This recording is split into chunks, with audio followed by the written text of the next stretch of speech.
Oh, I still do the flowery crap, thank you very much. That reminds me, I've got to renew that.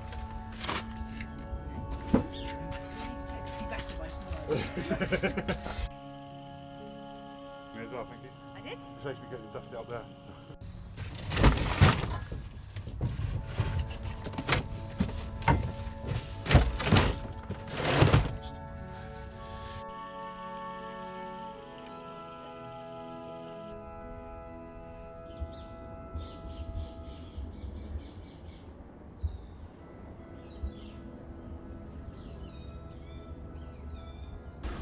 I'm Gaia.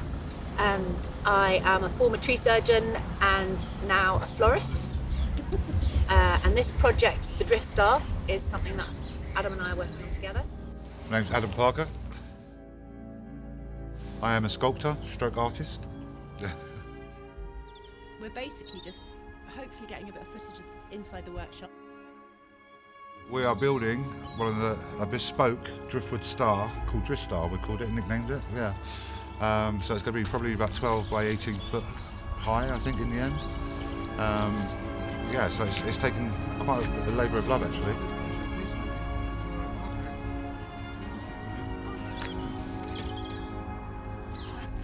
It's it's a driftwood star. It's 18 foot high at its highest point and built on a welded core. And it's going to be surrounded by custom-built boat planters, which are full of flowering plants that I've sourced.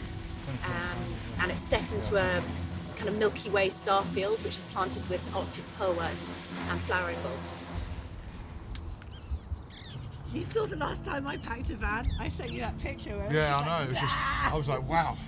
I've always been crazy about driftwood since I was a little child. I would always collect it. I used to have a skull collection, a shell collection. I had one of those like kind of old Victorian cabinets of wonder, which had just like all manner of bits and bobs in it. Not that one. Yeah.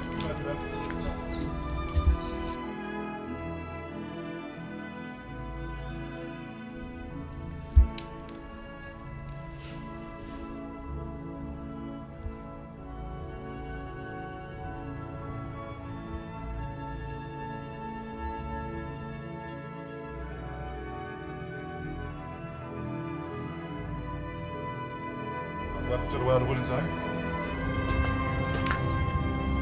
Got the lovely Kraken just up there, and my first bird that I ever made just up the top there.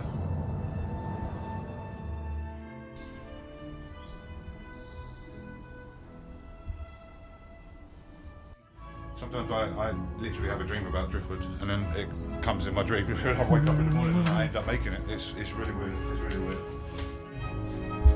So the inspiration piece by Andy Goldsworthy was made of ice. So it was by its definition incredibly transitory. Whereas the joy with the driftwood is that because it's been washed out to sea in New Zealand, it's been pickled, preserved by the brine, is that this is going to last and last and last. Like it's not going anywhere soon. So my clients here wanted something that would, last 15, 20 years, and the driftwood means that this will. So while I love the transitory nature of flowers, which is what I work with a lot, and also kind of landscape art, to be able to build something that is going to endure is also really exciting.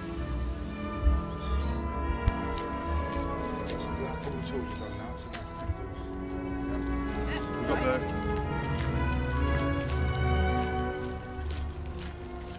just in general where we find the actual logs itself, because on the South Island there's pots of it where there's still the part of the prehistoric forest where the landslides come down. So we know particular parts of the beach, especially by Haast, that actually, the trees are a lot older and you get a lot more character and they're a lot harder, so they've been out to sea for a long time as well. Because that's the thing, the tree could be only 100 years old, but we don't know in general how long it's been out to sea and how far it's travelled out to sea and how deep it's gone down before it comes back up to us. And because it's so wild on the South Island, the waves are absolutely astronomical.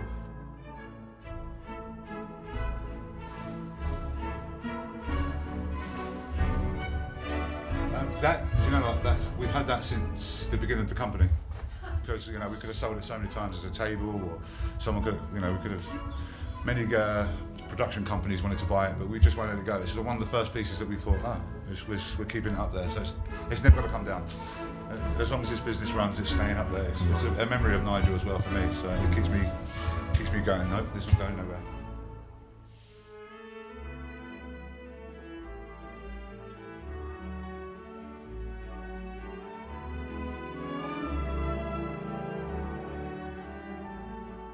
I think it's got to look absolutely amazing. But, you know, even throughout the night, throughout the day, kind of thing, it's got to just stand out amongst the crowd, and even amongst the trees, kind of thing. It's just going to be.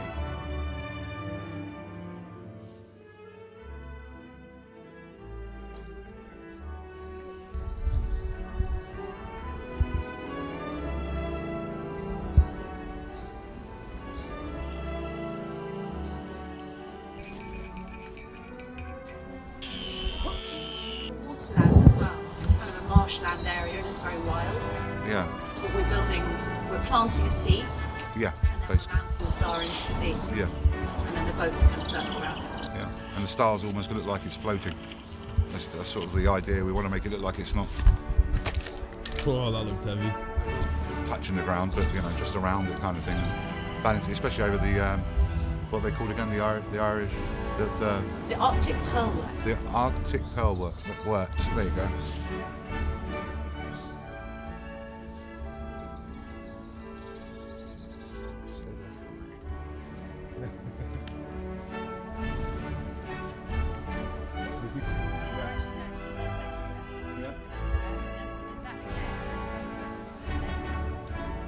Yeah, that's a good point.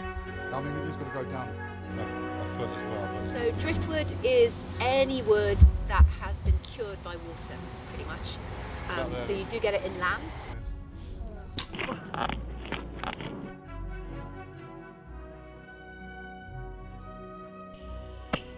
Like when I travel with my husband in Canada, there's a lot of lakeland areas, like big, huge kind of wetlands, and you find beautiful root systems there which have been cured by just being in the chemicals from the soil that are dissolved in the water. But classically, driftwood is from the sea.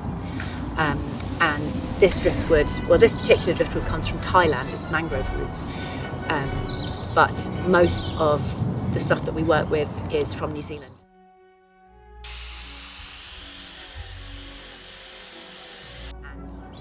Basically, it's storm wood that has blown down, it's been washed out to sea in the storms, and then it's thrown back again in the winter surges onto the beach. So it's all just there in great piles, and Adam goes out and collects it with his team every UK winter.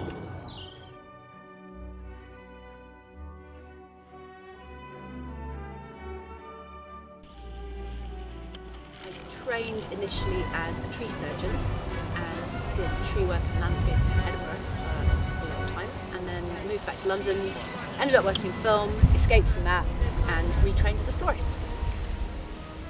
All right, sorted. Well done. But I didn't really realise the whole world of floristry was out there, which is events and styling and set design and all sorts of things. I got really lucky because I ended up working for Victoria Gaynor at Rake's Progress magazine, which is a botanical arts magazine that does everything it covers everything from floristry to gardens to anything to do with plants, and also covers perfume and scent. So I do a lot of installation work for her. So it's not kind of what you think of when you think of floristry. It's not making pretty bouquets and popping them into wrap and bags. It's building landscapes inside interiors and creating big structures and all sorts of stuff like that.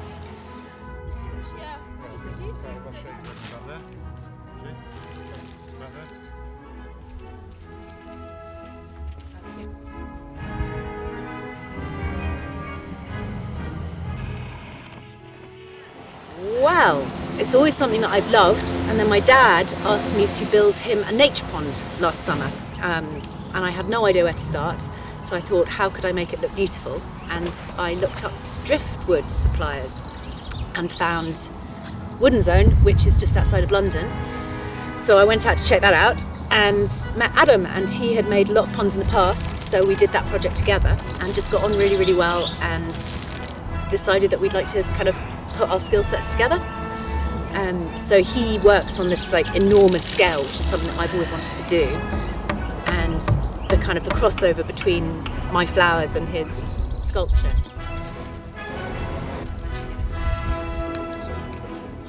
Yeah. Yeah.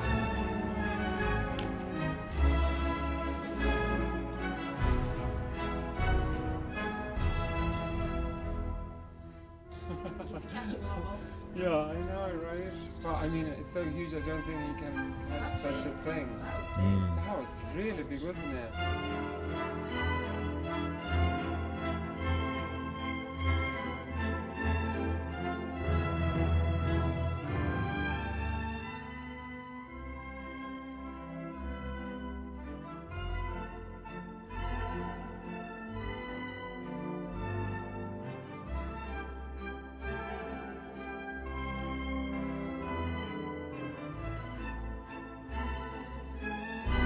Yeah, it's going to look amazing. Especially once it all blankets, and by the time we come back next year, I think, yeah, once it's all taken.